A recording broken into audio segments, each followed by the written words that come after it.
A'udzu billahi minasyaitonir rajim. Bismillahirrahmanirrahim.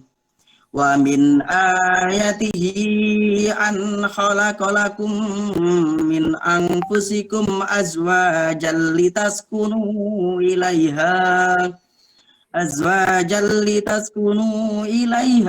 wa ja'ala bainakum mawaddatan wa rahmah. Inna fi dzalika laayatin liqaumin yatafakkarun. Yang artinya, dan di antara tanda-tanda kekuasaannya ialah dia menciptakan untukmu istri-istri dari jenismu sendiri supaya kamu cenderung dan merasa tentram kepadanya, dan dijadikannya di antaramu rasa kasih dan sayang. Sungguh pada yang demikian itu benar-benar terdapat tanda-tanda kebesarannya bagi kaum yang berfikir. Al-Quran Surat Ar-Rum ayat 21. Shadaqallahul Azim. Pak Soli Sobandi, orang? Saya dari Muara Bungo, Jambi, Bu. Jambi, tapi Jawa toh? Saya Jawa, keturunan Jawa. Wow, Jawa nanti. Jawa mana? Jawanya saya Jawa Timur, Bu. Oh. Kabupaten Karesidenan Madiun, Kabupaten Magetan. Oh. Terus di Muara Bungo, Jambi ya? Iya. Ya. Oke, nggak apa-apa. Istri orang sana? Istri orang sini juga, tapi keturunan Jawa juga, keturunan Jogja, Bu. Oh, keturunan Jogja, orang Jawa juga. Iya. Ya, Madiun 1, Jogja 1. Iya. Ya. Oke, nah ini menarik sekali. Tadi yang seperti yang saya katakan sama Bu Isna, ya. Nah, ya. Apalagi ini tentang apa pernikahan menurut Islam ya, Pak Soli ya. Iya, Bu. Oke. Berarti kalau Pak Soli dulu waktu pernikahannya berarti dipakai itu adat atau budaya mana? Dipakai ya ininya budaya ini, Bu, budaya Jawa ini apa istilahnya itu Jogjanan. Kita pakai adat istri. Adat istri, adat bapak? Ya. Enggak, Bu, karena apa namanya yang pelaminannya di tempat istri. Oh gitu ya. Saking sayang sama istri ya, saking sayang sama calon istri, ya enggak apa-apa ya. Oke. Ya, ini tentang pernikahan dalam Islam, menarik sekali. Ini semuanya ini PAI pernikahan dalam Islam, ya. Tapi dari kemarin saya mencontoh ya, tidak ada yang memberikan contoh bagaimana pernikahan dalam Islam, ya, tentang dua suku, ya, adat, ya. Nah, mungkin karena mereka menikah dengan satu, misalnya seperti Bu Isna, sama-sama orang Aceh tadi, adatnya sama ya, ya, Bu Isna ya. Kalau Pak Soli sama enggak? Apa berbeda? Kalau Pak yang beda itu pakaian adatnya aja, Bu. Nah, kalau seserahannya itu ya hampir sama aja. Tambahan aja. Iya, ya. sama. Kalau di Aceh, Bu Isna, iya, ya, Bu. Iya. orang apa ya, pihak laki-laki yang melamar. Iya betul, Bu, pihak laki-laki yang melamar. Sama Bu, Jawa juga, tempat saya juga iya. Ya, yang melamar itu pihak laki-laki ya. Iya ya, betul, Bu. Betul. Oke. Ini kan menurut Islam ini, ya. Iya, iya, Bu. Oh, saya orang Padang. Ya. Kalau orang Padang itu, iya, Bu. Ya. Orang Padang, orang Sumatera Barat, tapi tidak semuanya, tapi tergantung adatnya juga. Itu perempuan yang melamar laki-laki. Ya. Nah, oke. Apa itu Pak Soli? Indikatornya, kompetensinya apa? Ini Bu, apa namanya? KD saya untuk RPP yang pertama ini menganalisis dan mengevaluasi ketentuan pernikahan dalam Islam. Indikatornya Indikatornya banyak banget ini, Bu. Jadi Analisis itu apa maksudnya? Menganalisis dan mengevaluasi. oke. Evaluasi. Nah, Ya.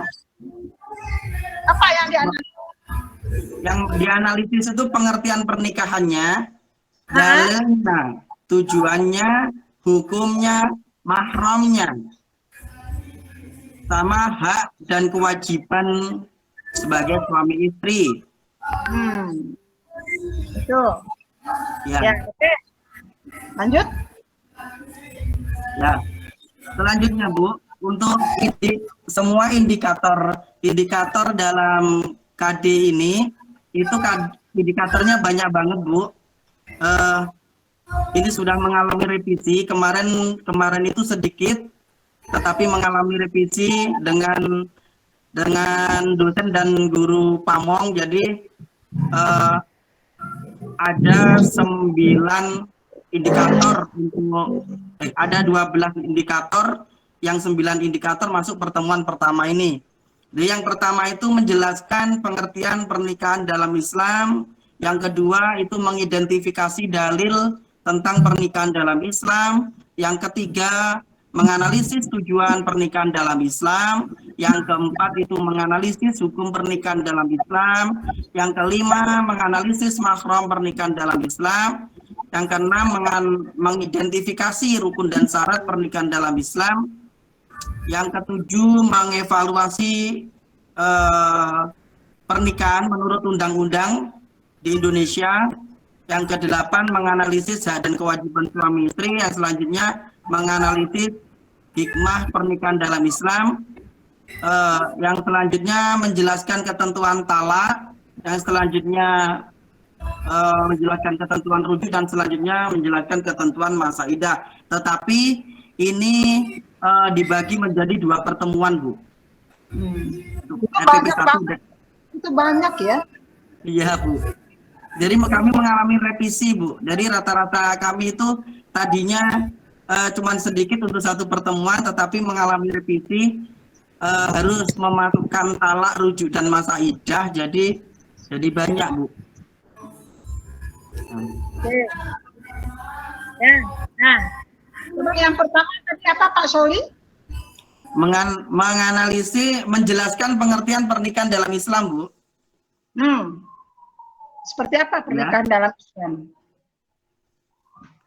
Kalau pernikahan di dalam Islam itu ya bersatunya laki-laki dan perempuan yang sudah dewasa, sudah balik, sesuai dengan ketentuan syariat Islam.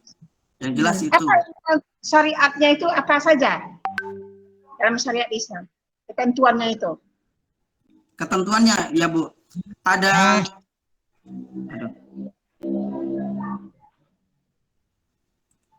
Ada ini apa namanya, di dalam rukunnya itu ada mempelai laki-laki, mempelai perempuan, terus adanya wali, ada 2 orang saksi, dan ijab kabul. Oh, ijab kabul. Nah, itu ketentuan yang harus ada. Ya. Dari situ juga ada syarat-syaratnya sih, Bu. Nah, apa syaratnya? Apa saja yang termasuk syaratnya? Kalau untuk laki-laki itu beragama Islam atas kehendaknya sendiri. Untuk laki-laki, khusus laki-laki, tidak boleh ada paksaan. Terus yang jelas bukan mahramnya, bukan saudaranya. Yang keempat, tidak sedang ihram haji atau umroh. Yang untuk perempuan ini beragama Islam, tidak terpaksa dan tidak bersuami, tetapi ada penjelasan di dalam di dalam Islam, jika perempuan itu belum pernah menikah, maka orang tuanya boleh menikahkan tanpa persetujuan anaknya. Yang selanjutnya bukan mahram atau bukan muhrimnya, tidak sedang dalam masa iddah, dan tidak sedang ihram haji atau umroh. Sedangkan untuk wali itu mukallaf, laki-laki yang merdeka, adil, dan tidak sedang ikhram haji atau umroh. Yang selanjutnya untuk saksinya itu Islam, dewasa, sehat akalnya, tidak fasik, dan hadir dalam akad nikah tersebut. Yang ijab kabulnya itu dengan kata-kata nikah atau yang semakna dengan itu. Dari berurutan antara ijab dan kabulnya, tidak boleh ada jeda gitu. Dalam pernikahan itu ditentukan nggak usia? Berdasarkan kalau hukum Islam Bu itu asalkan balik sudah diperbolehkan menikah. Tetapi menurut undang-undang pernikahan di Indonesia itu awalnya untuk laki-laki ditentukan umurnya 19 tahun, untuk yang perempuan ditentukan usianya 16 tahun. Tetapi ada revisi kalau tidak salah itu tahun 2019 untuk usia laki-laki dan perempuan untuk usia menikah itu disamakan 19 tahun berdasarkan undang-undang pernikahan di Indonesia. Itu berdasarkan undang-undang pernikahan di Indonesia. Indonesia. Nah, kan yang peraturan itu kan yang sekarang ya? Iya Bu. Ya, kalau dulu mana ada orang tamat SMP saja bisa menikah. Iya.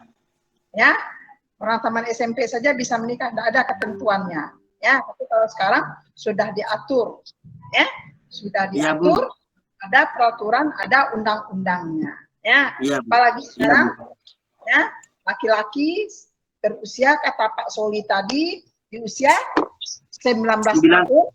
19 tahun. 19 tahun. Ya. Oke. Iya, Bu. Ya tadi entah ada ya pertanyaan, Bu.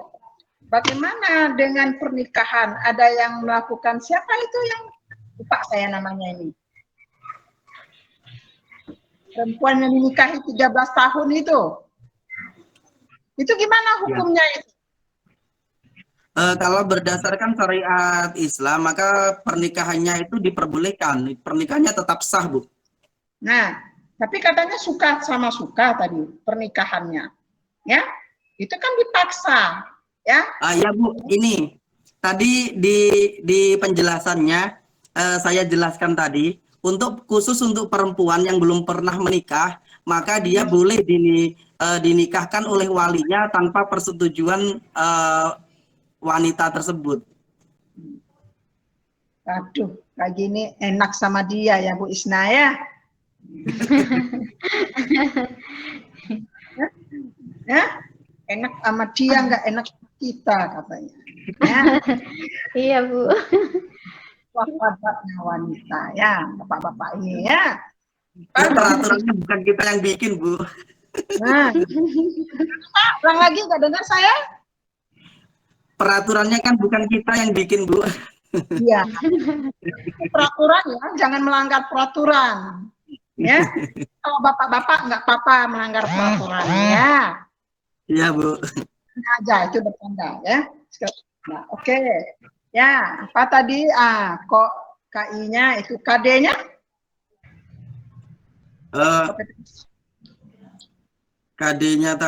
KD-nya menganalisis dan mengevaluasi ketentuan pernikahan, Bu, dalam Islam. Nah, mengevaluasi ya dalam ketentuan. Ya, mengevaluasi. Pak Soli dalam proses pembelajarannya itu berarti tadi ada mengevaluasi. Ya. Apa dilakukan waktu dalam proses pembelajaran evaluasinya? Nah, evaluasinya, ya. Bu. Ya, akan dilakukan? Ya, Bu. Jadi untuk evaluasinya, Bu, kapan itu ada penilaian sikap, ada juga penilaian pengetahuan, dan yang terakhir itu keterampilan. Apa? Keterampilan. Kalau pretest itu apa itu? Kapan diadakan itu? Pretest itu sebelum masuk mata pelajaran, Bu. Nah, diadakan. Ya. Jadi sebelum masuk ke materi intinya. Nah, sebelum masuk ke pada materi intinya, apa fungsinya itu, untuk apa gunanya dilakukan pretest? Padahal kita kan sudah melakukan evaluasi, nah itu. Ya. Untuk mengukur pengetahuan awal siswa mengenai materi yang akan dipelajari, Bu. Oke. Istilahnya itu penjajakan, Bu. Penjajakan. Materinya Iya. itu materi yang akan diajarkan atau materi yang sudah diajarkan? Yang akan diajarkan, Bu. Kalau yang sudah diajarkan namanya postes, Bu. Itu betul sekali. Ya. Kalau materinya yang belum diajarkan itu namanya yang belum diajarkan pretest, kalau yang sudah postes. Oke. Ya, itu aja yang saya tanya. Ya, kan gampang pertanyaan saya. Ya, Bu. Ya. Oke. Iya, Bu. Mau yang gampangnya? Oke. Ya, Bapak jangan serius sekali. Saya kalau serius nanti Bapak nggak mau menjawab pertanyaan saya. Mas susah dulu gitu. Ya. Ya, Nah, Bu. ini kan menarik sekali. Yang dilakukan ini di kelas 7. Di kelas 12. Kelas 12, Bu. Ya, di kelas 12. Itu siswa masa-masa pubernya. Mungkin banyak ini siswa yang menarik dibanding mata pelajaran matematika, dibanding mata pelajaran tentang pernikahan dalam Islam. Ya, enggak ada yang ngantuk ini. Ya, siswanya. Kalau matematika diajarkan, waduh, ini apa rumusnya, tak ngerti dia. Ya, oke. Apalagi, ini dalam proses pembelajaran pernikahan dalam Islam. Bapak tadi saya seperti Bu Isna bilang ke Bu Isna, kita ambil videonya bisa di YouTube. Ya, bisa di YouTube. Nanti lakukan terus perubahan. Videonya kalau bisa selalu ada perubahan terus. Nah, seperti saya bilang tadi, ya, bagaimana Bapak memberikan contoh kepada siswanya bahwa pernikahan Islam seperti ini sama semuanya. Tapi dari suku adatnya, ya, dari budayanya itu berbeda. Kenapa? Karena pernikahan itu bisa terjadi ya antara kita sama-sama suku, ya, sama-sama orang Aceh misalnya, orang Medan, ya, orang Jawa. Tapi gimana kalau campur? Yang penting kan seiman. Kalau Islam itu kan seiman, ya, Bapak. Nah, bagaimana gitu menjelaskan? Kadang-kadang ada permasalahan yang timbul, ya, karena tidak cocok. Kadang-kadang ya di antara kedua belah pihak saling mempertahankan adatnya masing-masing. Ya, kan ada itu berbeda pendapat itu ada, ya, Pak Solia. Itu kan sama kata orang saya. Ini saya mau bertanya sama Bapak. Kalau pernikahan, maaf ya, pernikahan siri, tahu ya, pernikahan siri. Itu dalam Islam diperbolehkan. Ya. Iya, Bu. Iya. Halal dalam Islam. Halal, Bu, boleh. Halal. Tapi secara adat itu tidak boleh. Iya, Pak Soli. Ya. Kenapa? Karena dia tidak ada punya buku nikah. Ya, buku nikah. Ya. Nah, itu kalau bisa ya dalam adat tidak boleh, ya. Dalam Islam diperbolehkan. Ya, akhirnya kadang-kadang ya kita nggak tahu lah, paham sajalah Bapak Ibu, ya, saya nggak mau tahu, saya nggak mau bertanya masalah itu, tapi kita menikah secara Islam, ya, bukan pernikahan siri, ya, Pak Soli, bukan pernikahan siri, ya, susah, bukan, ya, Bu. Jangan marah saya bertanya, ini kan bercanda, ya, oke. Jadi melakukan di dalam pernikahan di antara dua suku itu, nanti coba lakukan perubahan dalam menggunakan media. Ya, banyak itu trik-triknya. Bapak, Ibu bisa buka YouTube, ya. Terus lagi mensiasati, ya. Buat mensiasati bagaimana proses dalam pembelajaran, bagaimana lokal itu bisa menyenangkan, mengasikkan, ya. Kenapa? Ini contohnya. Jangan ya, saya ini kita juga, Bapak dulu bukan guru langsung, ya. Saya juga bukan guru langsung. Saya siswa dulu juga, ya. Kalau kita suka dengan pelajaran itu rasanya lama sekali menunggu gurunya. Kok ibunya nggak datang, kok bapaknya nggak datang, ya kan? Iya. Kenapa? Karena dia menciptakan suasana proses pembelajaran yang menyenangkan, yang mengasikkan. Ya, ditunggu-tunggu kita. Kalau bisa, kalau misalnya kalau gurunya pemarah, kalau gurunya ada aja masalah yang lain, kalau siswa nggak senang, duh, ibu ini lagi yang masuk, duh, bapak ini lagi yang masuk. Menengok wajahnya aja kita datang, mungkin pakai motor, pakai mobil, aduh, datang bapaknya, datang ibunya. Ya, seperti apa menciptakan proses pembelajaran yang menyenangkan seperti itu, Pak Soli? Ya, Bu. Ya, mengasikkan. Seperti apa? Ini ada nih dalam penilaian saya ya. Ya, Bu. Ya, silakan. Kreativitasnya ya. Kreativitas Untuk dalam menciptakan suasana pembelajaran yang menyenangkan atau yang mengasikkan. Nah, untuk awal-awalnya Bu, ketika persepsi itu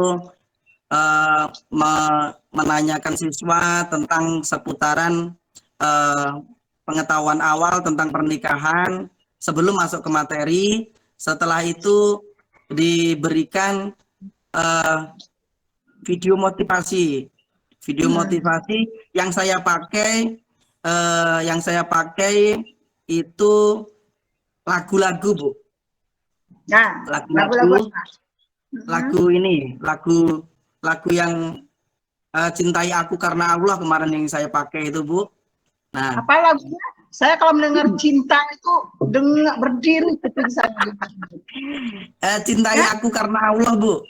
Oh, Cintai Aku Karena Allah. Iya, ya, Bu. Nah, yang itu nanti saya tanyakan ke siswa apakah ada kaitannya kalau tentang Cintai Aku Karena Allah itu dengan materi yang akan kita pelajari. Itu, Bu. Oke. Selanjutnya, ya, Bu. Oke. Cinta itu diberikan kepada siswa, contoh lagu Cintai Aku Karena Allah. Ya. Nah, coba deh Bapak Soli yang saya dengar. Coba nyanyikan satu, saya mau mendengarnya. Aduh, Bu. saya nggak hafal liriknya loh, Bu. Yo, kok nggak hafal toh? Nggak hafal liriknya saya, Bu. Menyuruh siswa kita bisa, tapi kita sendiri nggak hafal. Saya nggak hafal. Makanya saya tanya sama Bapak. Nanti biar saya tayangkan video loh, Bu. Ya. Gini Pak Soli. Nanti biar itu kan memotivasi kita juga, saya juga. Sama-sama guru ya. Kita sama-sama guru. Yang kita ajarkan bedanya cuma siswa Bapak, saya sudah di perguruan tinggi, itu bedanya. Tapi kita sama-sama mengajar, ada strategi, ada media bagaimana mempergunakan media, ya kan? Bagaimana kita menciptakan suasana yang mengasikkan itu juga. Kita kan berbagi, nanti saya bagi pula loh apa yang telah saya lakukan. Sekarang saya minta sama Bapak, bagaimana Bapak menciptakan lagu. Apa tadi? Judulnya Bu Isna masih ingat? Cintai Aku Karena Allah ya Pak ya? Ya. Cintai Karena Allah. Ya, jadi kan itu penting sekali ya. Lakukan perubahan terus ya, untuk dalam proses pembelajaran. Bapak menggunakan media pakai Infocus ya? Ya, Bu, pakai PPT, Bu. PowerPoint. PowerPoint. Ya. Pakai nggak apa-apa. Pakai PowerPoint ya. Oke. Di situ ada media apa yang Bapak pakai? PowerPoint. PowerPoint, ya? Bu. Oke. Bapak membuatnya ada, Bapak lakukan perubahan terus. Misalnya media yang Bapak gunakan itu kan banyak, itu kita bisa lihat di YouTube apapun bentuknya sekarang. Ya, bisa kan berupa video juga, Bu. Ya. Berupa video dengan gambar-gambar dan segala macamnya. Ya. Menjelaskan kepada siswa, ini kenapa? Ya banyak aja kalau kalau siswanya banyak, ini banyak aja pertanyaan. Ada Bapak mengalami hal seperti itu dalam proses pembelajaran? Iya. Ya. Ya kan sudah saya terka itu ya, mungkin banyak timbul pertanyaan karena kenapa anak-anak sekarang berani-berani loh Pak ya? Apalagi ininya beda-beda, Bu, yang saya ajar itu sukunya beda-beda. Nah itu kan ketemu kan jadinya kan Ya. Kalau seandainya ya diantar, kita kan harus memberikan juga contoh kepada pernikahan menurut Islam antar suku. Bapak menggunakan apa ya? Menggunakan teknologi informasi dalam pembelajaran. Gimana, Bu? Bapak menggunakan dalam proses pembelajaran, Bapak menggunakan media laptop ya, Laptop juga, Bu. Nanti siswanya disuruh diperbolehkan bawa HP, Bu. Oh, Jadi siswa untuk memudahkan ketika belajar. Nah ya, kan kalau HP itu dipergunakan untuk ini aja ya, untuk proses pembelajaran. Iya, untuk browsingnya, Bu. Untuk browsingnya. Bisa Bapak mengontrolnya bagi siswa di dalam proses pembelajaran? Bisa, Bu. Itu kalau di sekolah kami, Bu, di sekolah kami itu memang dilarang untuk menggunakan HP, tetapi apabila di salah satu guru memperbolehkan membawa HP, itu nanti ketika mata pelajaran tersebut HP-nya boleh dipakai dan setelah selesai digunakan itu dititipkan di BK, Bu. Oh, bagus. Ya. Nah, itu berarti ada kontrolnya juga ya? Iya, Bu. Ada kontrolnya juga ya. Bapak, bagaimana Bapak mengamatinya? Gimana, Bu? Bagaimana Bapak tahu bahwa HP ini sudah diserahkan ke BK? Jadi HP-nya itu dikumpulkan jadi satu, Bu. Oh. Jadi melalui melalui ada yang mengkoordinir gitu, Bu, di kelasnya itu. Ya, berarti ada yang mengontrolnya ya? Ya. Berarti mengontrolnya. Oke. Oke, berarti ada yang mengontrolnya. Oke. Ya. Oke, Bapak. Ya. Ya, Bu. Sudah berapa menit nih? Sudah 36 menit, Bu. Menit. Saya paskan, ya. Oke, tapi Ya, dalam Bu. artinya saya berharap kepada Bapak selalu lakukan perubahan terus ya. Karena Ya, Bu. saya kalau nggak saya kontrol, pertanyaan saya bisa sampai besok pagi ini. Karena kenapa? Kita juga membahas ini kan bagaimana menciptakan suasana mengasihkan, menyenangkan supaya semuanya bisa berjalan dengan optimalnya. Dengan biasanya juga di dalam ini, Bu, di tengah-tengah pelajaran itu ketika mungkin sudah jenuh kayak gitu, diselingi dengan kayak saya itu ketika saya bilang halo, anak-anak harus bilang hai kayak gitu. Nanti ketika mereka mungkin salah, nanti ada hukumannya, disuruh apa gitu ke depan gitu. Berikan sanksi ya. Iya, apakah suruh nyanyi atau gimana gitu? Termasuk apa itu, Pak? Metode itu termasuk memberikan sanksi, ya? Jadi kayak main apa ya, Bu? Kayak kadang-kadang saya melakukannya itu dengan tepuk tangan, menyuruh anak tepuk tangan. Ketika saya suruh satu, jadi harus satu. Ketika dua, harus dua. Pakai tunjukkan jari kayak gitu lah, Bu. Katanya nanti ketika salah, jadi menerima ini. Oke. Apa ya? Itu metode apa? Ya, itu metode atau strategi? Strategi maksudnya, Bu, untuk mengembalikan mood siswa lagi, Bu, biar dia fokus ke dalam materi pembelajarannya.